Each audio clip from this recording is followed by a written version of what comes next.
اسی طرح جو ہے سورہ نمبر 3 سورہ آل عمران کی آیت نمبر 173 173 حسبنا اللہ ونعم الوکیل، یہ جملے کے کیا فضائل ہے؟ تو اس کے تعلق سے آتا ہے شدید رنج اور غم اور مصیبت میں یہ کلمات کہنے سے اللہ تعالی رنج اور غم کو دور کر دیتا ہے۔ بخاری کی روایت ہے، عبداللہ ابن عباس رضی اللہ عنہما اس کے راوی فرماتے اور کہتے ہیں ابراہیم علیہ السلام کو جب آگ میں ڈالا گیا تو اس وقت انہوں نے کہا حسبنا اللہ ونعم الوکیل۔ محمد صلی اللہ علیہ وسلم نے بھی اس وقت حسبنا اللہ ونعم الوکیل کہا جب بعض لوگوں نے اہل ایمان سے کہا بے شک لوگوں نے تمہارے خلاف ایک بڑا لشکر جمع کر لیا ہے تو ان سے ڈرو۔ یہ سن کر ان کا ایمان اور بھی زیادہ ہو گیا اور انہوں نے جواب دیا حسبنا اللہ ونعم الوکیل، ٹھیک ہے، کہ اللہ ہمارے لیے کافی ہے اور وہ بہترین کارساز ہے، ٹھیک ہے، اللہ ہمارے لیے کافی ہے اور بہترین کارساز ہے، the best of disposers of affairs، اس کو بولتے ہیں وکیل۔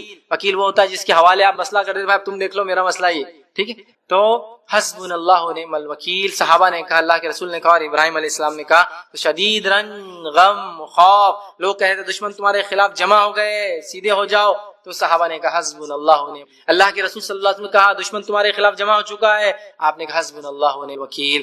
ابراہیم علیہ السلام کو جب آگ میں ڈالا گیا تو آپ نے کیا کہا حسبنا اللہ ونعم، اللہ ہمارے لیے کافی ہے اور وہ ہمارا بہترین کارساز۔ سمجھ رہے ہیں آپ؟ تو اس کلمے کے بڑے فضائل یاد رکھیے۔ اگر انسان توبہ کرتا ہے، استغفار کرتا ہے تو کیا بینیفٹس اس کو ملتے ہیں اس چیز کے، وہ بھی ہم دیکھتے ہیں۔ چلیے آئیے، اللہ رب العزت سے جب ایک بندہ توبہ کرتا ہے، استغفار کرتا ہے تو بہت سارے دنیا کے فائدے اور بہت سارے آخرت کے فائدے اٹھاتا ہے۔ یہ فائدوں کو میں اس لیے رکھ رہا ہوں جس کو فضائل کہتے ہیں، یہ فضائل جاننے سے انشاءاللہ عزیز ہمارے دل میں ایک جذبہ پیدا ہوگا توبہ اور استغفار کا، اور نہ صرف ہم اپنے گناہوں پر توبہ اور استغفار کریں گے جو کہ ہم بھول چکے ہیں توبہ اور استغفار اپنے گناہوں پر بھی، بلکہ ہم گناہوں کے علاوہ بھی توبہ اور استغفار کو اپنے زندگی کا معمول بنا لیں گے انشاءاللہ۔ تو آئیے کچھ فضائل دیکھتے ہیں توبہ کے۔ پہلا فائدہ توبہ کا وہ یہ ہے کہ جو لوگ توبہ کرتے ہیں اللہ سے اس کی طرف پلٹ کے استغفار کرتے ہیں وہ اللہ کے محبوب ترین بندے پسندیدہ لوگ ہیں، اور اللہ رب العزت قرآن میں فرماتا ہے سورہ بقرہ سورہ نمبر 2 آیت میں 222 میں اللہ فرماتا ہے اور کہتا ہے ان اللہ یحب التوابین ویحب المتطہرین، اللہ توبہ قبول کرنے والوں کو، رجوع کرنے والوں کو، گناہوں سے پلٹنے والوں کو اور پاکیزہ رہنے والوں کو، صاف ستھرے رہنے والوں کو پسند کرتا ہے۔ تو توبہ کرنے کا پہلا فائدہ اللہ کی محبت انسان کو حاصل ہوتی ہے اور اس کے محبوب بندوں میں اس کا شمار ہوتا ہے، اس لیے کہ اللہ محبوب کو رکھتا ہے، پسند کرتا ہے توبہ کرنے والوں۔ دوسرا فائدہ توبہ کرنے کا جو ایک انسان کو ملتا ہے وہ کیا ہے؟ اللہ اسے بخش دیتا ہے، توبہ کرنے والے کو اللہ بخش دیتا ہے، معاف کر دیتا ہے، اس کی خطاؤں کو درگزر کر دیتا ہے۔ اللہ رب العزت قرآن میں فرماتا ہے سورہ طٰہٰ سورہ نمبر 20 آیت نمبر 82، اللہ فرماتا ہے وَإِنِّي لَغَفَّارٌ لِمَن تَابَ وَآمَنَ وَعَمِلَ صَالِحًا ثُمَّ اهْتَدَىٰ۔ سن لیجئے کیا فرمانا اللہ کہ میں جو ہے لوگوں کو معاف کرتا ہوں، لمن تابا، جو میری طرف رجوع کرتا ہے، جو میرے سے توبہ کرتا ہے میں اسے معاف کرتا ہوں، لیکن کنڈیشنل ہے میری معافی۔ پہلی شرط معافی کے لیے وہ آمنا، وہ ایمان والا ہو، وہ عمل صالحا، اور پھر نیک کام کرے توبہ کرنے کے بعد۔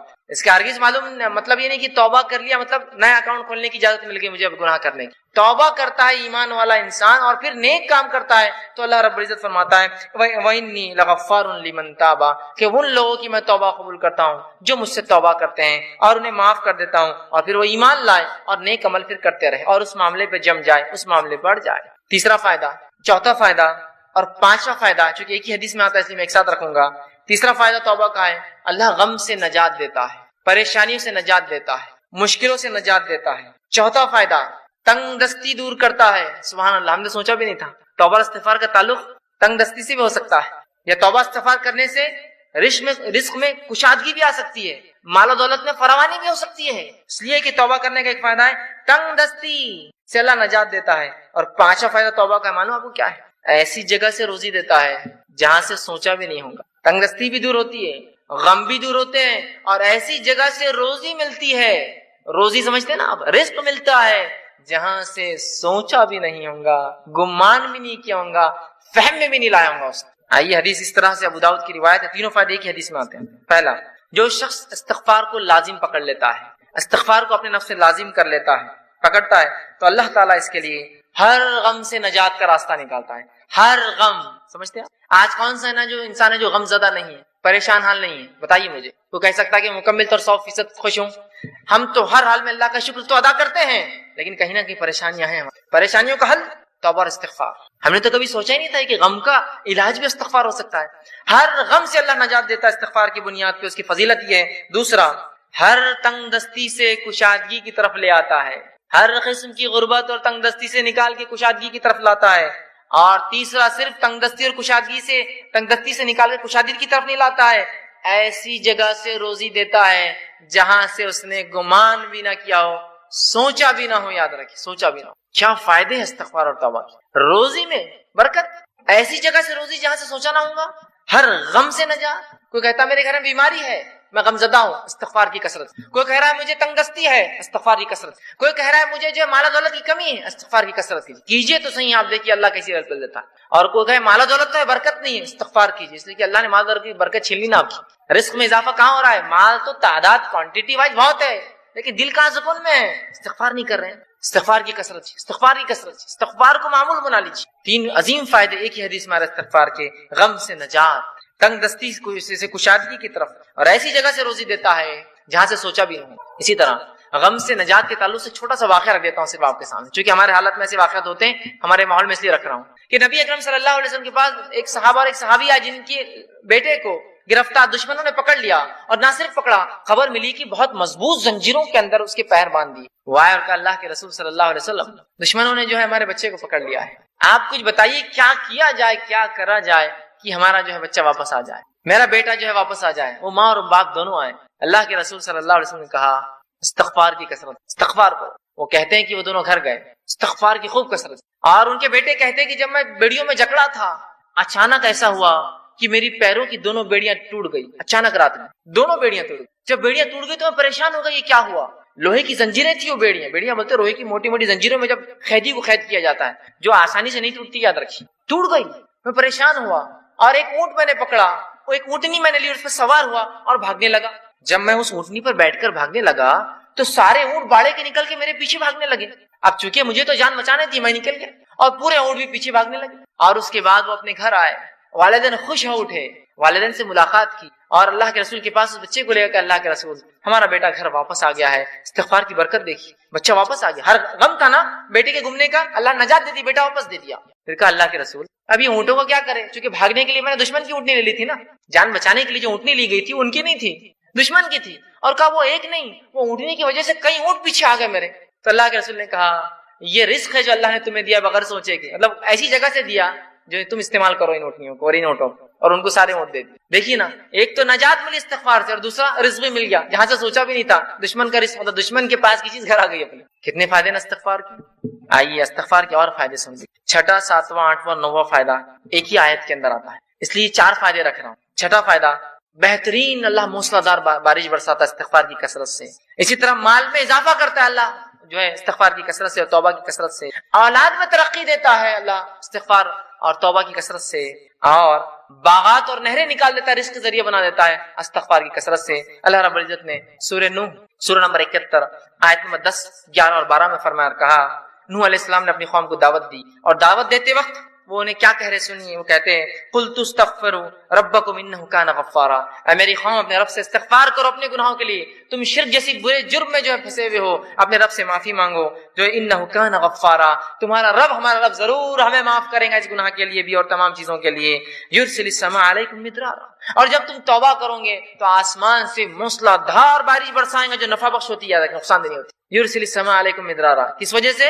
ایمان لانے کے بعد اگر استغفار کرو گے تو آسمان سے بہترین موسلادھار بارش برسائیں گا. پھر فرمایا وَيُمْدِدْكُمْ بِأَمْوَالٍ وَبَنِينَ، اور تمہیں مال میں، دیکھیے مال کا سیدھا لفظ ہے، رزق کا لفظ ہے، رزق میں مال اولاد سب آتا ہے. وَيُمْدِدْ، تمہیں بڑھاوا دیں گا، مَالٍ وَبَنِينَ، مال میں، روپیے اور پیسے میں، اور لڑکوں میں اضافہ کریں گا تمہارے. ہے نا، انسان کیا چاہتا ہے اپنے لیے؟ تو کہا تم چاہتے ہو نا رب سے اولاد اور لڑکے، تو اس میں اضافہ کریں گا تمہارے. تو جو لوگ بے اولاد ہو استغفار کی کثرت، بارش نہیں ہو رہی ہے استغفار کی کثرت، چونکہ نوح علیہ السلام کہہ رہے ایمان کے بعد استغفار کرو گے تو بارش برسائیں گا، مال و دولت میں اضافہ کریں گا، اولاد عطا فرمائیں گا تمہیں. ٹھیک. پھر فرمایا وَيَجْعَلْ لَكُمْ جَنَّاتٍ وَيَجْعَلْ لَكُمْ أَنْهَارًا، اور تمہارے لیے بہترین باغات میسر کر دیں گا، اور صرف باغات نہیں بہترین نہریں جاری کر دیں گا کہ نہ صرف کھیتی ہو، پانی والی کھیتی تمہیں عطا فرمائے. 4 فائدے دیکھیں استغفار کے کیسے ایک ہی ساتھ آ رہے ہیں. بارش کا بہترین برسنا. دوسرا فائدہ ہم دیکھ رہے ہیں اس کے اندر وہ یہ ہے کہ مال میں اضافہ، اولاد میں اضافہ، اور کھیتی باڑی اور نہروں کے اندر اضافہ اللہ تعالیٰ کر دیتا ہے۔ 10واں فائدہ استغفار کا وہ یہ ہے، انسان کا دل سیاہ کالا ہونے سے بچ جاتا ہے۔ نبی اکرم صلی اللہ علیہ وسلم فرماتے ہیں، مستدرک حاکم کی روایت آپ نے فرمایا، بندہ جب گناہ کرتا ہے تو اس کے دل پر ایک کالا سیاہ داغ پڑ جاتا ہے، ایک اسپاٹ آ جاتا ہے۔ اگر وہ استغفار کر لیتا ہے تو اسپاٹ مٹا دیا جاتا ہے، وائپ آؤٹ کر دیا جاتا ہے، صاف کر دیا جاتا ہے۔ لیکن اگر وہ توبہ اور استغفار نہیں کرتا تو داغ بڑھتا جاتا ہے، بڑھتا جاتا ہے، بڑھتا جاتا ہے، حتیٰ کہ اس کا پورا دل کالا ہو جاتا ہے۔ تو اگر انسان توبہ استغفار کرتا ہے تو دل صاف ہو جاتا ہے، وہ دھبا دل سے نکل جاتا ہے جو گناہ کی وجہ سے لگ جاتا ہے دلوں کے اوپر۔ لیکن آج گناہ کرنے کے بعد بھی ہم کہاں رجوع کرتے ہیں، استغفار کرتے ہیں، ہے نا؟ اسی لیے کہا جاتا ہے ہمارے دل تو آج کالے ہو چکے ہیں، اس لیے کہ ہمارے اعمال کالے ہیں۔ استغفار کرنے سے دھبا مٹتا چلا جاتا ہے، گناہ ہوا استغفار کیجیے، توبہ کیجیے، دھبا مٹ جائیں گا، تو دل کالے ہونے سے بچ جاتا ہے۔ اور جب استغفار کرتا ہے تو دل چمکا دیا جاتا ہے، صاف کر دیا جاتا ہے۔ اسی طرح 11واں فائدہ توبہ اور استغفار کا وہ یہ ہے کہ توبہ اور استغفار سے کتنا ہی گناہ، بڑا گناہ کیوں نہ اللہ معاف کر دیتا ہے۔ توبہ اور استغفار جب انسان کرتا ہے نا، کتنا ہی بڑا گناہ آپ نے اور ہم نے کیوں نہ کیا ہو، اللہ معاف کر، کتنا ہی بڑا۔ اور سب سے بڑا دنیا میں گناہ کون سا ہے؟ اللہ کے ساتھ شرک کرنا۔ اگر شرک کرنے والا بھی توبہ کرے سچی، تو سچی توبہ کے بعد اللہ اس کے شرک کو بھی معاف کر دیتا ہے، زنا کو بھی معاف کر دیتا ہے، کفر کو بھی معاف کر دیتا ہے، نفاق کو بھی معاف کر دیتا ہے، ہر قسم کے گناہ کو معاف کر دیتا ہے۔ اور نماز اگر چھوڑتا ہے، تارک الصلاۃ ہے، نماز چھوڑنے والا، تو اس کے گناہ معاف ہو جائیں گے۔ لیکن توبہ سچی ہو، اور توبہ کی شرائط میں انشاءاللہ آگے آؤں گا، لیکن جو بات آیت گزری آگے وہ یہ ہے کہ ایمان لانے کے بعد عمل صالح پڑ جائے، یہ توبہ کی شرائط ہے۔ ورنہ یہ نہیں کہ توبہ کر لی اور اگلا گناہ کرنا پھر شروع کر دیا۔ گناہ کرنے سے ہر گناہ کی معافی، توبہ کرنے سے ہر گناہ کی معافی ملتی ہے۔ ہر گناہ کی شرط یہ ہے کہ موت سے پہلے یا قیامت کی کوئی بڑی علامت آنے سے پہلے یہ کر لیا جائے، موت سے پہلے۔ اس لیے کہ آپ نے حدیث فرمایا، جب خرخراہٹ کی آواز گلے میں شروع ہوتی نا، نزات کی حالت، موت سے قریب خر آواز آتی ہے گلے سے، انسان مرنے کے قریب ہوتا ہے، تو تب کی گئی توبہ قبول نہیں ہوتی ہے۔ جیسے کہ فرعون نے بھی توبہ کی تھی جب وہ غرق ہو رہا تھا، صحیح بخاری کی روایت، غرق ہو رہا تھا، ماں دیکھ چکا تھا، توبہ کی، اللہ نے توبہ قبول نہیں کی اور ڈوب کو مارا گیا، کیونکہ ڈوبتے وقت کہا میں ایمان لایا موسیٰ اور ہارون کے رب پر، کام نہیں آئی لیکن توبہ۔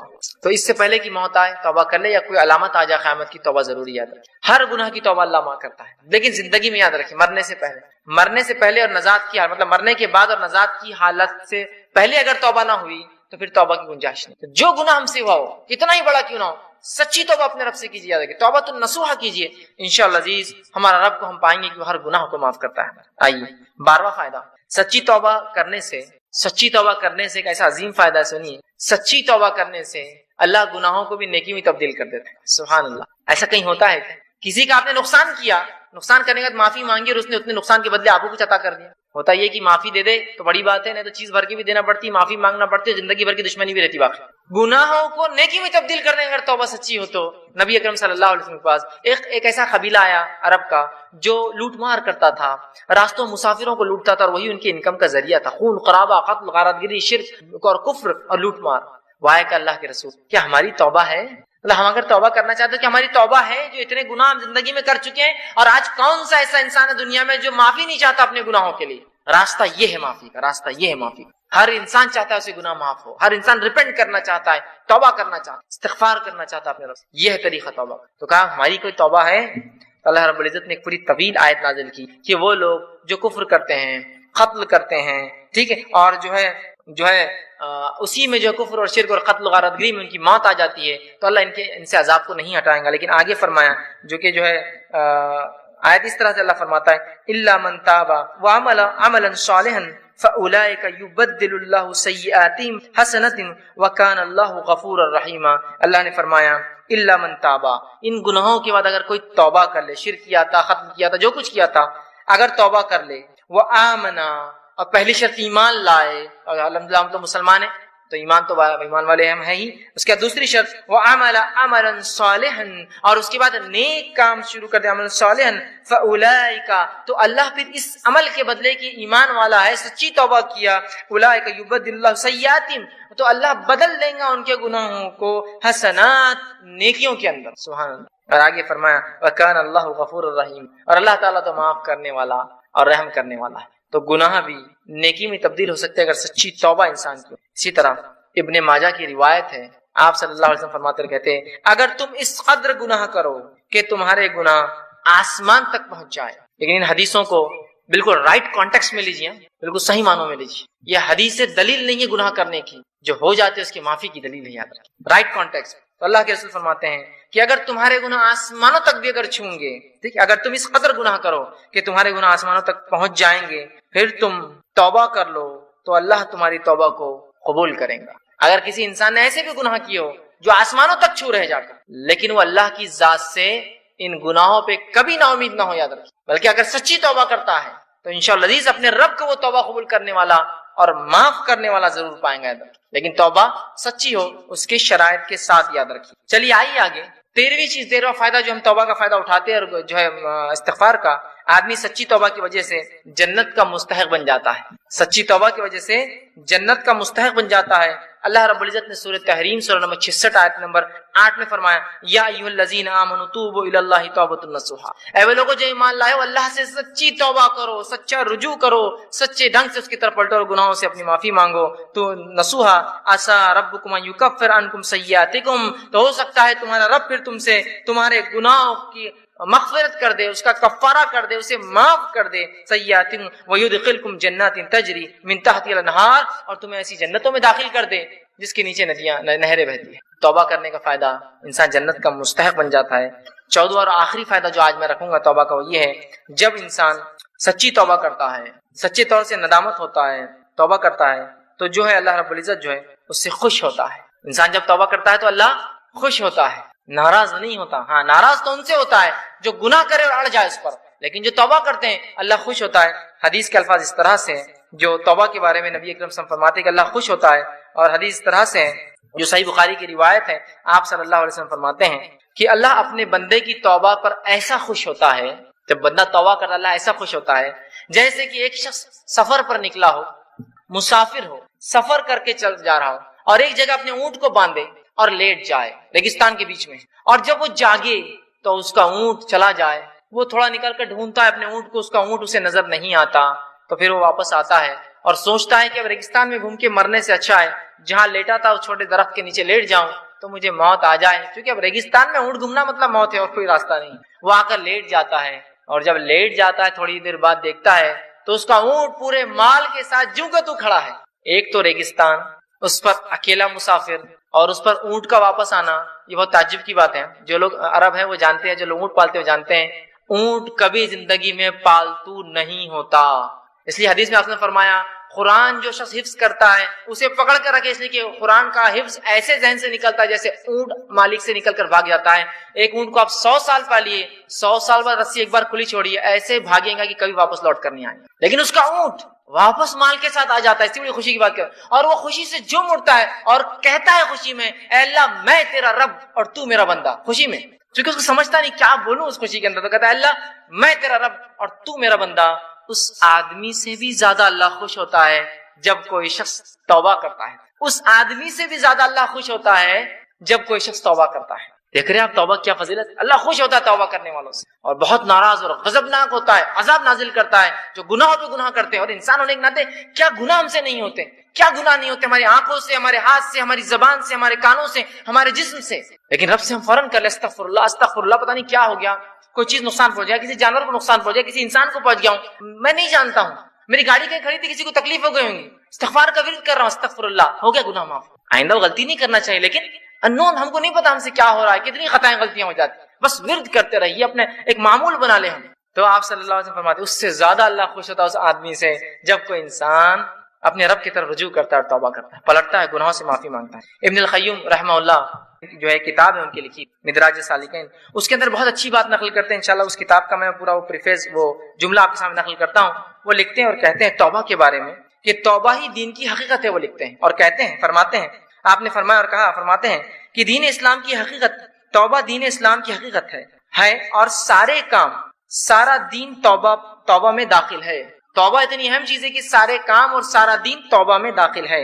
یہی وجہ ہے کہ توبہ کرنے والا اس بات کا مستحق ہے کہ اللہ تعالیٰ کا وہ دوست قرار دیا جاتا ہے، کیونکہ اللہ تعالیٰ توبہ کرنے والوں اور پاک صاف رہنے والوں کو دوست رکھتا ہے۔ کہ تو اللہ جس سے محبت کرتا ہے مطلب وہ اللہ کا دوست ہے نا، توبہ کرنے والوں سے اللہ محبت کرتا ہے مطلب اللہ کے دوست ہے، اس کا مطلب توبہ دین کا بہت اہم حصہ، بلکہ وہ کہتے ہیں بلکہ مکمل دین اسلام مکمل توبہ کے اندر ہے۔ پھر وہ آگے لکھتے ہیں اللہ تعالیٰ اپنے ان بندوں سے محبت رکھتا ہے جو اس کام کو بجا لائے جس کا اس نے حکم دیا ہے اور اسے ترک کرے، ان کاموں کو چھوڑ دے جس سے اس نے منع فرمایا ہے۔ تو گویا توبہ کا مفہوم یہ ہے کہ جن کاموں کو اللہ تعالیٰ نے ظاہری اور باطنی طور پر ناپسند فرماتا ہے، انسان ان سے رجوع کرے، توبہ کرتے ہوئے ایسے کاموں کو اختیار کرے جنہیں اللہ تعالیٰ ظاہری اور باطنی مطلب اوپنلی اور کلوزلی، چھپا ہوا سیکرٹلی اس کو پسند کرتا ہے، فرماتا ہے۔ اس اعتبار سے توبہ ایک جامع لفظ ہے اور اسلام، ایمان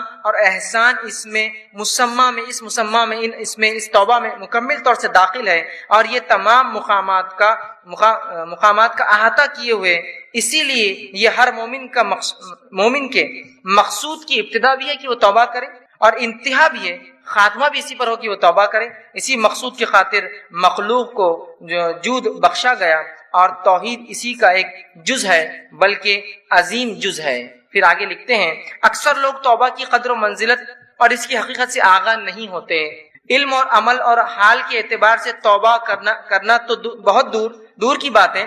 اللہ تعالیٰ توبہ کرنے والوں سے اسی لیے محبت رکھتا ہے کہ ساری مخلوق میں وہی ہے جو اس کے خاص بندے ہیں۔ توبہ کرنے والے خاص بندے ہیں، گناہ گار تو سارے ہی ہیں، خاص ہیں۔ اگر توبہ اسلام کے تمام احکام اور ایمان کے کامل حقائق کی جامع نہ ہوتی تو اللہ تعالیٰ اپنے بندے کی توبہ پر اس قدر مسرت کا اعلان نہ کرتا۔ اگر توبہ بہت اہم چیز نہ ہوتی تو وہ حدیث میں وہ نہیں آتا کہ ایک آدمی جس طرح سے خوش ہوتا ہے اللہ ویسا خوش ہوتا ہے، اعلان اظہار نہ فرماتا۔ تمام مقامات، وہ احوال جن کے بارے میں لوگ گفتگو کرتے ہیں، وہ سب توبہ ہی کی تفصیلات اور اس کی آثار اور اسی کے نتائج ہیں۔ تو توبہ کے بارے میں کتنی پیاری بات لکھتے ہیں کہ ہر چیز کا تعلق کہتے دین اور اسلام کا توبہ سے۔ اب آئیے، یہ نفل ہوتا ہے یاد رکھیے، لیکن یہ بھی ان کا حق ہے، یہ رائٹ ہے، یاد رکھیے۔ اس لیے کہ انسان دنیا میں یہ سمجھتا ہے جو میں کماتا ہوں صرف اس سے میرا حق ہے۔ شریعت یہ کہتی تم جو کماتے ہو من جملہ انسانیت کا حق ہے، یقیناً 100% نہیں۔ کوئی سوشلزم کے جیسا اسلام یہ نہیں کہہ رہا ہے کہ سب کو برابر ملنا چاہیے۔ اسلام کہتا ہے سب کی عقل صلاحیتیں الگ ہے، سب کی کمانے کی صلاحیتیں الگ ہے، لہٰذا ملنا بھی الگ چاہیے۔ لیکن اسلام نے یہ کہا کہ ایک طبقہ یا ایک پرسنٹیج ایسا ہے جو انسانیت، جو تمام انسانیت ہے، وہ بھی اس کی مستحق ہے کہ آپ کے مال میں ان کا بھی حق ہے، اس لیے کہ ہم جو کچھ کماتے ہیں کہیں نہ کہیں وہ بھی ہمارے لیے ریزن بنتے ہیں، یاد رکھیں۔ تو لہٰذا ہمیں ان کا حق رکھتے ہوئے ان کو کچھ دینا چاہیے۔ یہ سوشل رسپانسبلٹی سمجھ لیجیے عام زبان میں سمجھانے کے کہ یہ ہم اس سماج میں رہتے ہیں تو یہ سماجی ذمہ داری ہے کہ جس سماج میں رہتا ہوں اور کماتا ہوں اس کے غرباؤں میں بھی میں کچھ نہ کچھ تقسیم کروں جو میں نے اس سماج میں کمایا یا اس جگہ کمایا ہے۔ تو دنیا میں ہم رہتے ہیں تو ہم صدقہ دینے کی کوشش کریں۔ نبی اکرم صلی اللہ علیہ وسلم نے مردوں کے مقابلے میں عورتوں کو صدقے کی تاکید زیادہ کی۔ نبی اکرم صلی اللہ علیہ وسلم نے فرمایا، حدیث کے الفاظ اس طرح سے ہے کہ میں نے عورتوں کو جہنم میں زیادہ دیکھا ہے۔ ایک صحابیہ نے اٹھ کے کہا، اللہ کے رسول صلی اللہ علیہ وسلم ہم کو جہنم میں زیادہ کیوں دیکھا ہے آپ نے؟ کیا وجہ ہے اور کیسے بچے اس سے ہم؟ تو نبی اکرم صلی اللہ علیہ وسلم فرمایا، میں نے جہنم میں تم کو زیادہ اس لیے دیکھا ہوں کہ تم جو تم پر احسان کرتا ہے ان کے احسان کو فوراً اتار دیتی ہو، ٹھیک ہے، اور لان تان زیادہ کرتی ہو، لہٰذا صدقات زیادہ کرو۔ اور راوی کہتے ہیں کہ عید کی خطبے میں آپ نے یہ کہا، جس کے نتیجے میں عورتوں نے اپنے کان کے زیورات اور جو گلے میں زیورات اور کڑے جو پہنے تھے اتار کے صدقہ دینا۔ تو پتہ یہ چلا کہ عورتوں کو زیادہ تاکید دی گئی، اس لیے کہ صدقہ جہنم سے بچاؤ کا ایک ذریعہ ہے۔ تبھی تو کہا صدقہ دے کر اپنے آپ کو جہنم سے بچاؤ، میں نے جہنم میں تم کو زیادہ دیکھا۔ تو بہرحال صدقات کے بڑے فضائل ہیں۔ ایک غلط فہمی، اس کو انشاءاللہ دور کرتے ہم آگے بڑھیں گے، یہ ہوتی ہے کہ صدقہ دینے کے لیے مالدار ہونا پڑتا ہے۔ یہ بات ذہن سے نکال دیجیے۔ حدیث میں تو یہ الفاظ ہے کہ غربت میں دیا گیا صدقہ بہت افضل صدقہ۔ غربت نہیں مطلب جو کماتے ہو، جو خود کو نہیں پڑتا، اس میں سے کچھ نکالو، افضل صدقہ۔ تو صدقے کے لیے امیر ہونا ضروری نہیں، صدقے کے لیے ایک مالدار دل ہونا ضروری ہے۔ ایک مالدار دل، ایک ایسا دل جو دینے کی طلب رکھتا ہو تو انسان سب کچھ کر سکتا، لیکن جب دینے کی طلب رکھنے والا دل نہ ہو تو پھر بہت زیادہ پرابلمز چالو ہو جاتے ہیں۔ تو ہم لوگ کوشش کریں کہ ہم خوب صدقات دیں، خوب کوشش کریں کہ ہم لوگوں کو جو کچھ اللہ نے عطا کیا ہے مجھے اور آپ کو، مرد اور عورت ہونے کی شکل میں، ہم سب مل کر کچھ نہ کچھ دے۔ صدقہ دینے کے 30 طریقوں میں نے پورے طریقے بتائے تھے، بس سرسری طور سے بیان کرتا ہوں۔ پہلے تو مال کا صدقہ دینا سب سے افضل ہے، انسان دے۔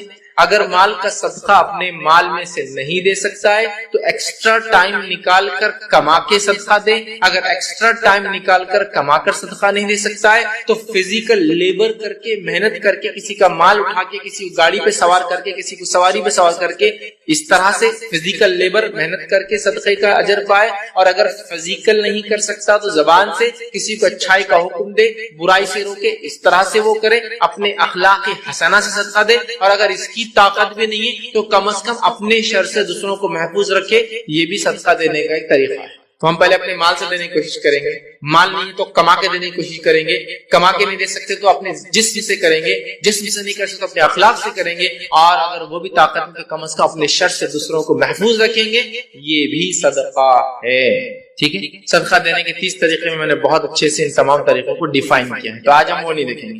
آئیے آج اپنے ٹاپک کی طرف ہم بڑھتے ہیں. آج کا ہمارا جو موضوع عنوان ہے وہ یہ ہے کہ صدقے کے فضائل کیا ہے. اور انشاءاللہ عزیز جب میں یہ فضائل آپ کے سامنے رکھوں گا, اور ان فضائل کو میں نے 3 حصوں میں بانٹا ہے. پہلا, صدقہ دینے کے زندگی میں فضائل, ٹھیک ہے, مطلب 30 میں سے پہلے اس میں یہ میں نے کچھ رکھی فضائل, جس میں انشاءاللہ عزیز کم بیش میں آپ کے سامنے 13 فضیلتیں رکھوں گا زندگی میں. یقیناً یہ 30 فضائل ہی نہیں ہیں صدقے کے, یہ 30 فضائل میں نے جمع کی ہوں صدقہ دینے کے. آپ کتابیں پڑھیں گے قرآن اور احادیث کی, کئی سینکڑوں فضیلتیں ہوں گی. میں نے 30 سلیکٹ کی ہے اس میں سے. تو پہلے ہم دیکھیں گے فرسٹ ٹاپک کا پارٹ ہوگا زندگی میں کیا فضیلتیں, فائدے, 13 پوائنٹس اس میں انشاءاللہ جس میں آپ کے سامنے رکھوں گا. دوسرا ہم دیکھیں گے مرنے کے بعد کیا فضیلتیں, جس میں 3 پوائنٹس میں آپ کے سامنے رکھوں گا, ہوئے 16. اور اس کے بعد ہم دیکھیں گے آخرت میں اس کی کیا فضیلتیں, اور اس کے اندر انشاءاللہ میں نے 14 پوائنٹ رکھے, تو وہ 13, 3 اور 14, تو 13 اور 3 16 اور 14 ہوئے 30 فضیلتیں. ایسے ہم دیکھیں گے. تو میں ایک ایک ہیڈنگ کے اندر 1 2 اس کے سیکوینس میں بات رکھوں گا, لیکن من جملہ سب ملا کے 30 ہو جائیں گے. جب ان فضیلتوں کو ہم سنیں گے, ہم کوشش کریں گے کہ ہم لوگ بھی آگے بڑھیں اور بڑھ چڑھ کر صدقہ دینے کی کوشش کریں. چاہے ہم مالدار ہو, چاہے ہم غریب ہو, چاہے بوڑھے ہو, چاہے جوان ہو, چاہے ہم مرد ہو, چاہے عورت ہو, ہم سب ایک تڑپ رکھیں گے اپنے دل میں کہ اللہ ہمیں تو صدقہ دینے کی طاقت دے. اگر مال ہے تو اس میں سے, نہیں ہے تو کما کر, اپنے جسم سے, اپنے اخلاق سے, یا اپنے شر سے لوگوں کو محفوظ رکھ کر ہم صدقہ دینے کی یاد رکھی کوشش کریں. یہ بڑا ہی عظیم عمل یاد رکھیے. آج صدقے کا معاملہ یہ ہو گیا, ہم لوگوں نے اس کو دینا چھوڑ دیا, لہٰذا اللہ کا غضب اور بہت ساری تکلیفوں اور مصیبتوں اور پریشانیوں میں مبتلا ہوتے ہیں, اور ہم پریشان ہو کے راستہ ڈھونڈتے ہیں. کبھی کبھار ہوتا ہے ہم صدقہ دیتے ہیں, کب دیتے ہیں جب مصیبت آ جاتی ہے, جبکہ ہمیں صدقہ دینا ہے مصیبتوں کو اپنے سے دور رکھنے کے. صحابہ وغیرہ اس طرح ہی سوچتے تھے اور ایسا ہی عمل کرتے تھے اور بہت صدقہ دیتے تھے. ان کی زندگیوں کو آپ دیکھیں گے نا تو یہ بھری ہے صدقات. میں اگر واقعات لینے بیٹھوں تو آپ پریشان ہو جائیں گے. اتنے واقعات ہیں صحابہ کا اللہ کی راہ میں مال خرچ کرنا, صدقہ مال خرچ کرنا, اس میں مال خرچ کرنے کی کئی فضائل ہیں. ٹھیک ہے, تو آئیے آج ہم صدقے کے تعلق سے فضیلتیں دیکھتے ہیں, فائدے دیکھتے ہیں, بینیفٹس آف گیونگ صدقہ ہم انشاءاللہ آج دیکھیں گے, جس میں پہلا عنوان ہمارا ہوگا زندگی میں صدقہ دینے کے فائدے. ٹھیک, اور آخرت میں بھی کچھ میں نے ایسے فائدے رکھے جو زندگی میں بھی فائدے دیتے ہیں, لیکن چونکہ مومن کے لیے اصل ٹھکانہ آخرت ہے تو میں نے اس کو آخرت میں رکھ دیا. حالانکہ اس کے فائدے دنیا میں بھی ملیں گے اور آخرت میں بھی, لیکن چونکہ اصل ٹھکانہ میرا اور آپ کا آخرت کی زندگی ہے جو ہمیشہ چلیں گی, لہٰذا میں نے ان فضائل کو دنیا کی زندگی میں نہ رکھتے ہوئے آخرت میں رکھ دیا, جبکہ اس کے دنیا کے فائدے بھی آخرت والے میں, دنیا کے فائدے بھی انشاءاللہ شامل ہے. تو آئیے پہلا ٹاپک کا پہلا حصہ دیکھتے ہیں, صدقہ دینے کے زندگی میں فضائل. وہ کیا فائدے ہیں جو مجھے اور آپ کو, وہ کیا فائدے ہیں جو مجھے اور آپ کو صدقہ دینے سے زندگی میں حاصل ہوں گے, اپنی اس ورلڈلی لائف میں اس کا بینیفٹس اور گینز ہم حاصل کریں گے. آئیے وہاں سے شروع کرتے ہیں. یہ بات کامن ہے, ساری حدیثیں کامن ہے, آیتیں بھی کامن ہے, مردوں اور عورتوں کے لیے یاد رکھیں. مطلب کوئی یہ نہیں بولے کہ عورتوں کے لیے کیا, سب کے لیے یہ سب کچھ ہے, اس میں سب کچھ شامل ہے. اب وہ کام جو عورتیں نہیں کر سکتی, جیسا بہت ساری عورتیں نہیں کماتی, تو وہ ہو سکتا ہے کچھ گھریلو کام کر کے کمائے اور صدقہ دے. اگر وہ بھی نہیں کرتی تو اس کے پاس جسمانی مدد کر کے, اپنے اخلاق کے ذریعے, اپنے شوہر کے مال کے ذریعے, اپنے بیٹے کے مال کے ذریعے, ہے نا, وہ بھی کر سکتی ہے. یاد رکھیے انشاءاللہ وہ نکات بھی اس میں آئیں گے. تو بہرحال عورت کو بھی کرنا ہے, وہ بھی حاصل کر سکتی. آپ کو عورت کہ میں کماتی نہیں ہوں, تو وہ کم از کم تڑپ رکھے کہ اللہ کاش مجھے تو دے تو میں بھی صدقہ کروں, اس نیت کا بھی تو اس کو انشاءاللہ عزیز اجر ملے گا. یاد رکھیں. چلیے آئیے آگے بڑھتے ہیں. زندگی میں صدقات دینے کے انسان کو کیا فائدے ہوتے ہیں. تو آئیے پہلا فائدہ یہ فائدوں کی ترتیب بھی میری اپنی دی ہوئی ہے، کوئی یہ سیکوینس کوئی احادیث میں نہیں آتا ہے، تو یہ 30 بھی میرے سلیکٹڈ ہے اور سیکوینس بھی میرا اپنا سلیکٹڈ ہے۔ تو آئیے صدقات دینے کے جو 30 فائدے اس میں سے پہلا جو ٹاپک ہے صدقہ دینے کے دنیا میں کیا فائدہ ہوگا اس کے اوپر ہم بات کرتے ہیں۔ اور پہلا فائدہ جو دنیا میں ہم دیکھتے ہیں صدقہ دینے کا جو مجھے اور آپ کو ملے گا، اس سورۃ توبہ میں اللہ رب العزت نے بیان کیا، جس کو ہم کہیں گے صدقہ ظاہری اور باطنی پاکیزگی کا سبب بنتا ہے۔ صدقہ پہلا فائدہ، صدقہ ظاہری اور باطنی ایکسٹرنل اور انٹرنل پاکیزگی کا ذریعہ بنتا ہے۔ سورہ توبہ سورہ نمبر 9 آیت نمبر 103 میں اللہ فرماتا ہے اور کہتا ہے آپ ان کے مالوں میں سے صدقہ لے لیجئے۔ کیا فرمایا کہ ان کے مالوں میں سے، مطلب صحابہ کے مال میں سے اللہ کے رسول صلی اللہ علیہ وسلم صدقہ لیجئے تطہرہم، تاکہ وہ پاک ہو، وتزکیہم، اور ان کا تزکیہ ہو۔ اس لیے میں نے کہا ظاہری اور باطنی پاکیزگی کا صدقہ ذریعہ، تطہرہم پاکیزہ ہو ظاہر اور باطن، تزکیہم تزکیہ ہو ظاہر اور باطن کا، بولتے ہیں نفس کا تزکیہ۔ تو صدقہ ظاہری اور باطنی پاکیزگی کا ذریعہ ہے، تو اللہ نے فرمایا تزکیہم بہا وصلی علیہ، اللہ کے رسول کو فرمایا اور کہا اور بلا شبہ آپ ان کے لیے دعا کیا گیا، صدقہ دینے والوں کے لیے دعا کیا کیجئے۔ کیوں؟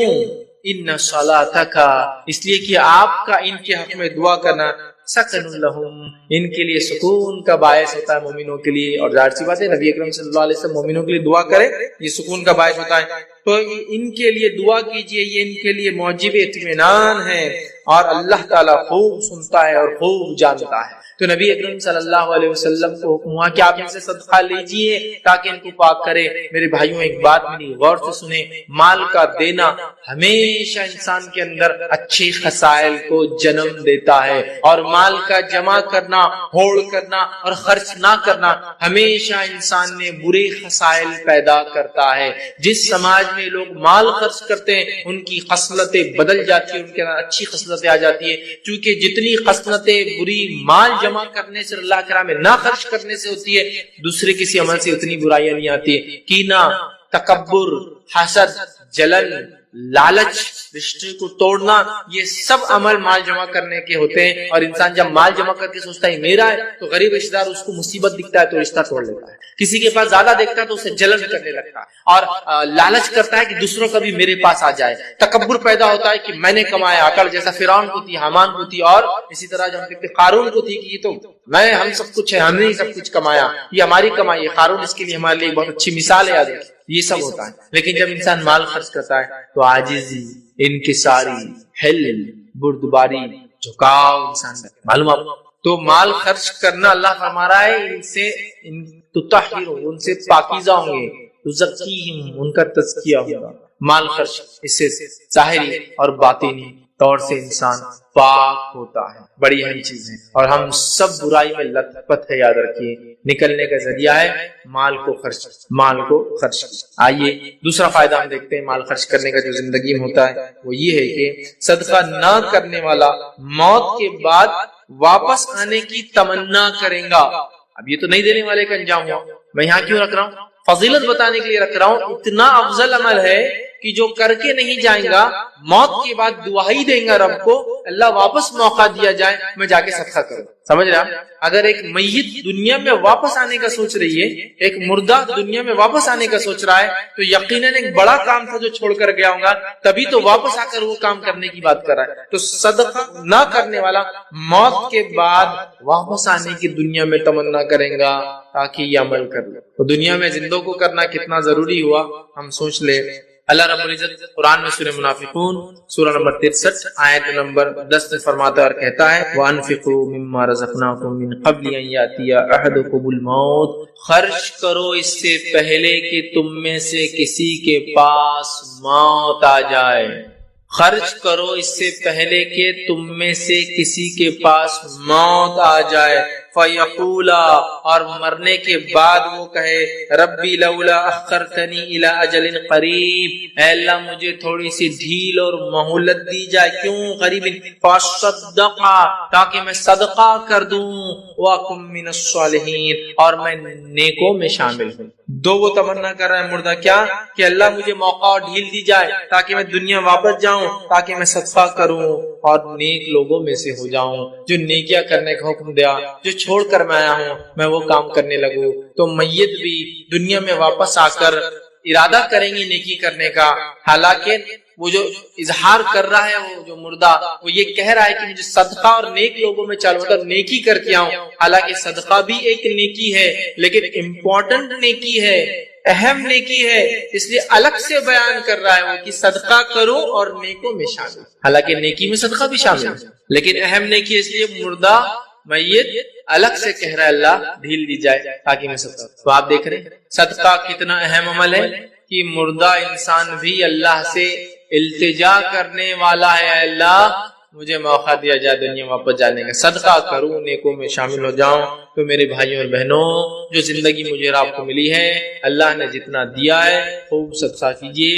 نبی اکرم صلی اللہ علیہ وسلم نے یہاں تک فرمایا گن گن کر دوں گے تو اللہ تعالیٰ بھی گن گن کر دیں گا، بنا حساب کے صدقہ کرو اللہ تعالیٰ بھی، اس کا معنی بنا حساب کے تم کو دیں گے، سمجھ رہے ہیں؟ صدقہ کرنے میں مت گنو، اس لیے کہ جس کو دے رہے ہو وہ ذات ایسی ہو پلٹا کے دینے والی ہے، محمد۔ اور واقع میں صحابہ کی زندگی میں دیکھتے ہیں اور سلف صالحین کے بڑے ثمرات اور فائدے انہوں نے صدقات دے کے اٹھائے ہیں اس دنیا میں، اور آخرت تو یقیناً لوگوں کے لیے جو دنیا میں وہ کام کر کے آئے جو ان کا رب ان سے چاہتا تھا۔ آئیے آگے بڑھتے ہیں۔ تیسرا فائدہ فضائل صدقہ دینے کے کیا ہوتے ہوئی ہے، صدقے کا بدلہ دنیا میں پورا پورا دیا جائے گا، آخرت میں تو صدقے کا بدلہ ہے ہی، صدقے کا بدلہ دنیا میں بھی پورا پورا مجھے اور آپ کو دیا جائے گا۔ اور سورہ سبا سورہ نمبر 34 آیت نمبر 39 39 میں اللہ فرماتا ہے، 34 کے 39 میں اللہ فرماتا ہے کہتا ہے قل ان ربی یبسط الرزق لمن یشاء من عبادہ ویقدر له، پھر آگے فرمایا وما انفقتم من شیء فهو یخلفه وهو خیر الرازقین۔ اللہ فرماتا ہے اور کہتا ہے قل ان ربی یبسط الرزق لمن یشاء، اللہ جس کے لیے چاہتا ہے رزق کو جو ہے کشادہ کر دیتا ہے، اور جس کے لیے چاہتا ہے رزق کو تنگ کر دیتا ہے، مقدار میں دیتا ہے، پرٹیکولر دیتا ہے، حساب سے دیتا ہے۔ وما انفقتم من شیء، لیکن یاد رکھو جو کچھ تم اللہ کی راہ میں خرچ کرو گے فہو یخلفہ، اللہ اس کو پلٹا کر تمہیں دینے والا ہے، اللہ تم کو پلٹا کر دینے والا ہے، وہ خیر الرازقین، اور وہ بہت ہی خیر رزق دینے والا ہے۔ جو کچھ تم اللہ کی راہ میں خرچ کرو گی اللہ پلٹا کر دینا، یخلفہ، اللہ اس کو واپس دینے والا ہے تم کو۔ تو اسی لیے میں نے یہ باب اس کو جو ٹاپک دیا، صدقہ دینے والے کا پورا پورا بدلہ دنیا میں ملتا ہے، اللہ پلٹا کے دیں گے، اللہ پلٹا کے دیں گے۔ صدقہ دینے والا کبھی لاس میں نہیں ہوتا ہے، صدقہ دینے والا کبھی لاس میں نہیں ہوتا ہے، اللہ رب العزت اس کو پورا پورا پلٹا کر دیتا ہے، اور جس خالص نیت سے جو چیز جب اس نے دیے اسی طرح اس سے بہترین انداز سے، بہت بہترین انداز سے اس کا رب اس کو لوٹا کر پلٹا کر اس کے بدل میں دیتا ہے۔ یہ بہت بڑی بات ہے۔ ہم صدقے کے تعلق سے یہ گمان رکھتے ہیں کہ میں صدقہ دیں گے تو کیا ہوگا، کیسا معاملہ ہوگا، ابھی پیسے 10 ہے 2 روپے دیے تھے تو 8 ہو جائیں گے، اللہ کہہ رہا تم کو پلٹا کر دوں گا، اس دنیا میں تم کو اس کا ریٹرنز مل جائیں گا، اور آخرت میں یقیناً اس کا بہت بہترین بدلہ ہے، اور اللہ تعالیٰ خیر رزق دینے والا۔ تو جس کو مقدار میں ملا وہ بھی اللہ کی طرف، جس کو کم ملا رزق وہ بھی اللہ کی طرف، لیکن اگر تم خرچ کرو گے جو رزق دیا ہے، تو یہاں غلط فہمی بھی ہم نکال دیں کہ ہم مالدار ہوں گے تو ہم کو خرچ کرنا ہے، یہاں کہا جس کو چاہے زیادہ دیتا ہے جس کو چاہے کم دیتا ہے، ٹھیک ہے۔ پھر فرمائے وما انفقتم، اور جو تم خرچ کرتے ہو، مطلب زیادہ میں سے بھی جو خرچ کرتے ہو، جب فراوانی ہوتی ہے تنگی میں بھی جو تم خرچ کرتے ہو، دونوں کا اللہ دے، اللہ پلٹا کر دے، سمجھ رہے ہیں بات کو؟ تو لہٰذا ہم صدقہ دینے میں پیچھے ذرہ برابر نہ ہٹیں، شیطان کے بہکاوے میں ذرہ برابر نہ آئے، چونکہ وہ بہکاتا ہے تمہارا مال کم ہو جائے گا۔ آئیے آگے بڑھتے ہیں۔ صدقہ دینے کا چوتھا فائدہ دنیا میں جو ہوتا ہے، زندگی میں جو ہوتا ہے ہماری، وہ کیا ہے؟ صدقہ رب کے غضب کو بجھا دیتا ہے۔ آپ صلی اللہ علیہ وسلم نے کہا صدقہ رب کے غضب کو بجھا دیتا ہے۔ اللہ کا غضب جو غصہ ہوتا ہے ایک انسان کے اوپر، اس کے بد اعمالیوں کے نتیجے میں اللہ تعالیٰ اس کو بجھا دیتا ہے، صدقے کے ذریعے کیا کرتا ہے؟ ختم کر دیتا ہے، سمجھ رہا؟ تو ہم اللہ تعالیٰ سے چاہتے ہیں کہ اللہ تعالیٰ ہم سے ناراض نہ ہو، غضبناک روز قیامت نہ ہو، ہمیں آسانی کرے، حساب و کتاب آسانی سے ہو، عذاب میں نہ ملے، تو صدقہ ذریعہ ہے۔ صدقہ اللہ تعالیٰ کے غضب کو بجھا دیتا ہے، سمجھ رہے؟ اس لیے میں نے شروع میں کہا نا، ہم لوگ کبھی کر صدقہ کب دیتے ہیں؟ جب مسئلہ ہو جاتا ہے، پہلے دینا ہے۔ جیسے وہاں پر صدقہ لوگ دیتے نہیں، کب یاد آتی؟ بچے کا ایکسیڈنٹ ہوتے ہوتے بچ گیا، صدقہ دو، یہ بھی ٹھیک ہے، یہ بھی ٹھیک ہے، لیکن سوال یہ ہے پہلے سے دیتے رہنا چاہیے۔ ہم لوگ کیا کرتے ہیں، صدقہ پہلے سے دینا ہے، مصیبت آنے کے بعد نہیں ہے۔ مصیبت آنے کے بعد بھی آپ دے سکتے ہیں، مسئلہ نہیں ہے، لیکن اگر ہم پہلے سے دیتے رہے تو اللہ تعالیٰ کئی مصیبتوں کو صدقے کے ذریعے ٹال دیتا ہے، یہ مانا۔ تو ہم کب دیتے ہیں؟ جب مصیبت آگے چلی جاتی ہے، اس کے بعد آپ کب دیں گے؟ اگلی بار جب پھر مصیبت آئے، ہے نا؟ یہی ہمارا معاملہ ہے۔ قرآن کب پڑھتے ہمارے پاس لوگ؟ کب پڑھتے؟ کوئی گھر میں مر گیا، اب اگلی بار کب کھلیں گا؟ پھر کبھی کوئی مر جائے گا، ہے نا؟ جبکہ یہ زندوں کی کتاب ہے، لیکن مرنے کے بعد کسی کیا پڑھ رہے ہیں؟ ٹھیک، کوئی مر گیا تو جلدی قرآن پڑھو، ٹھیک، خود بھی پڑھتا آدمی ڈر کے کہ اللہ تعالیٰ نمازیں شروع ہوگی، قرآن شروع ہو گیا، اب اگلی بار نماز قرآن کب ہوں گا؟ پھر کوئی مرے گا، پھر تھوڑے دن بعد وہی قرآن چھوٹ گیا، نمازیں چھوٹ گئی، پھر انتظار کسی کی موت کا۔ تو ایسا مت کریں، پہلے سے ہم خوب صدقہ دیا کریں، اللہ تعالیٰ کے غصے کو صدقہ بجھا دیتا ہے۔ آئیے صدقہ دینے کا پانچواں دنیا فائدہ کیا ہوتا ہے کہ صدقہ کرنے والے کے لیے فرشتہ دعا کرتا ہے، صدقہ کرنے والے کے لیے فرشتہ دعا کرتا ہے۔ حدیث صحیح بخاری کی ہے، ابو ہریرہ رضی اللہ عنہ فرماتے ہیں نبی اکرم صلی اللہ علیہ وسلم نے فرمایا کہ کوئی دن ایسا نہیں جاتا جب بندے صبح کو اٹھتے ہیں تو دو فرشتے آسمان سے نہ اترے، مطلب دو اترتے ہیں روز۔ ایک فرشتہ تو یہ کہتا ہے اے اللہ خرچ کرنے والے کو اس کا بدلہ دے، اور دوسرا کہتا ہے اے اللہ ممسک کو اور بخیل کے مال کو تلف کر دے، ختم کر دے، برباد کر دے، ہلاک کر دے۔ دو فرشتے روز اترتے ہیں، ایک دعا دیتا ہے اللہ خرچ کرنے والے کو بہترین بدلہ دے، دوسرا بد دعا کرتا ہے اللہ خرچ نہ کرنے والے کا مال برباد کر دے۔ آپ اندازہ لگائیے، اب آپ اندازہ لگائیے کہ دو فرشتے آتے ہیں، ایک فرشتہ دعا کے لیے، دوسرا فرشتہ بد دعا کے لیے۔ فرشتے اللہ رب العزت کی مقرب مخلوق ہے، یاد سمجھ رہے ہیں، اور یہ نیک ہوتے ہیں، مختلف کاموں پہ اللہ نے ان کو لگا رکھا ہے، اللہ کی حمد و ثنا اور دیگر معاملات جو دنیا کے اللہ کرواتا ہے ان کے ذریعے کرواتا ہے۔ یہ مخلوق کی دعا کا مستحق ہونا بہت بڑی بات ہے، اور اس مخلوق کی بد دعا کا مستحق ہونا بھی بڑی بات ہوتی ہے، چونکہ یہ اللہ کے حکم کے بغیر کچھ نہیں کرتے۔ تو جب یہ دعا بھی دیتے تو اللہ کے حکم سے دیتے ہیں، اور بد دعا بھی دیتے تو اللہ کے حکم سے ہی دیتے ہیں۔ فرشتہ دعا کرتا ہے دینے والے کے لیے ڈیلی، روز صبح ایسا کوئی دن نہیں گزرتا کہ انسانیت جب اٹھتی ہے دو فرشتے اترتے ہیں، ایک دعا کرتا ہے اللہ دینے والے کو عطا کر، دوسرا دعا کرتا ہے اللہ جمع کرنے والے کو برباد ہلاک کر۔ مطلب اللہ کی راہ میں خرچ کرو، فرشتے کی دعا کا مستحق، نہ خرچ کرو، بد دعا کا مستحق بنو۔ آئیے چھٹا فائدہ صدقہ دینے کا یہ صدقہ بری موت سے بچاتا ہے۔ صدقہ بری موت سے انسان کو بچاتا ہے۔ ایسا کون سا انسان ہے جو بری موت سے بچنا نہیں چاہتا؟ معجم الکبیر لطبرانی کی روایت ہے کہ صدقہ رب کے غصے کو بجھا دیتا ہے اور بری موت سے بچاتا ہے۔ صدقہ رب کے غصے کو بجھا دیتا ہے، یہ ہم دیکھ چکے نکتہ، اور بری موت سے بچاتا ہے۔ صدقہ بری موت سے انسان کو بچاتا ہے۔ ہم میں ہر شخص چاہتا ہے کہ ہمارا حسن خاتمہ ہو، جب ہم مرے آنکھ بند ہو، دنیا سے روانہ ہو، پوچھو خاتمہ اچھا ہو۔ تو صدقہ بری موت سے بچاتا ہے، مطلب وہ موت آتی ہے جو موت خیر کا باعث ہوتی ہے۔ ہاں دکھنے کے اعتبار سے موت ہو سکتا ہے اچھی اور بری، ہم جو طے کرتے ہیں دنیاوی لحاظ سے وہ الگ ہو، لیکن موت کا اچھا اور برے ہونے سے مراد وہ فرشتے جو لینے آتے ہیں وہ اچھے اور برے آئے۔ اگر اچھے آ جائے تو آپ کامیاب ہے، چاہے موت کے اعتبار سے دشمن نے اسلام کی دعوت کی وجہ سے آپ کو کسی قسم کی تکلیف پہنچا کر کیسا بھی مارا ہو، لیکن جو فرشتے آئے وہ ویلکم کرتے ہوئے آئے، استقبال کرتے ہوئے آئے، خوشبودار جو ہے کفن لے کر آئے، اچھے اچھے ناموں سے پکارتے ہوئے آئے، بشارتیں دیتے ہوئے اس کو کہے، اس کی روح نکلنا شروع کرتی ہے بھاگ۔ یہ اچھی موت، ٹھیک ہے۔ اور بری موت یہ ہے کہ فرشتے برے برے ناموں سے پکارے، بدبودار کفن لائے اور ایسے مار کے اس کی روح کو تکلیف سے نکالے جیسے ایک زندہ بھیڑ کی کھال پر آپ کانٹے دار چھڑی مارے، جس میں اٹک جاتی ہے، کھینچے اس کی چمڑی کے ساتھ نکل جاتی ہے، اس طرح سے نکالتا۔ تو یہ اچھی پھر تو کبھی کبھار لوگ ظاہر پہ کر لیتے، پتہ نہیں لوگوں نے کس کس موت کو اچھا اور برا خود ہی بنا لیا جو قرآن و سنت میں نہیں۔ بولے جنازہ بہت وزنی تھا، بری موت مرا۔ جنازے کی وزنی اور ہلکا ہونے سے اچھی اور بری موت کا کوئی تعلق نہیں ہے، سمجھ رہے بات؟ اب آپ نے جنازہ بنا لیا 1 کنٹل کا، وہ خطرناک مضبوط لوہے کا، پتہ نہیں کہے گا آدمی کا وزن بھی 100 کلو ہے، تو آپ بولیں گے زیادہ وزن ہے، تو زیادہ اور کم بھائی۔ انتقال ہوا تو بارش ہوئی، بہت نیک تھے، کوئی دلیل نہیں۔ انتقال ہو گئے تو بادل آ گئے تھے، حالانکہ دوپہر میں دفنانے گئے، کوئی نیک ہونے کی دلیل نہیں ہے۔ خبر آسانی سے کھد گئی تو کوئی نیک ہونے کی دلیل نہیں ہے۔ خبر مشکل سے کھدی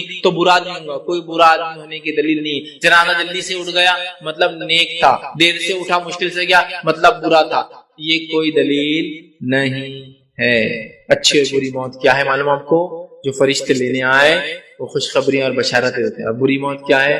جو فرشتے آئے گھنونے اور گھٹیا ناموں سے پکارتے ہوئے بدبودار کفن لا کے. چونکہ ظاہر سی بات ہے بہت سارے صحابہ کو بہت اذیت ناک طور سے شہید کیا گیا، بہت اذیت ناک طور سے. سمیہ رضی اللہ عنہا کو آپ جانتے ہیں ابو جہل نے برچھی ان کی شرمگاہ میں ڈال دی. تو ظاہری طور سے تو نہیں، لیکن ہماری جو اچھی اور بری موت کیا ہوتا ہے میں وہ آپ کو ایکسپلین کر رہا ہوں. ایک آدمی ایکسیڈنٹ میں مر گیا، آپ بولتے رہے پورا کچلے گیا، بری موت مرا. نہیں، ضروری نہیں ہے. وہ جب مرا فرشتے کیسے لینے آئے وہ اصل ہے. سمجھے نا؟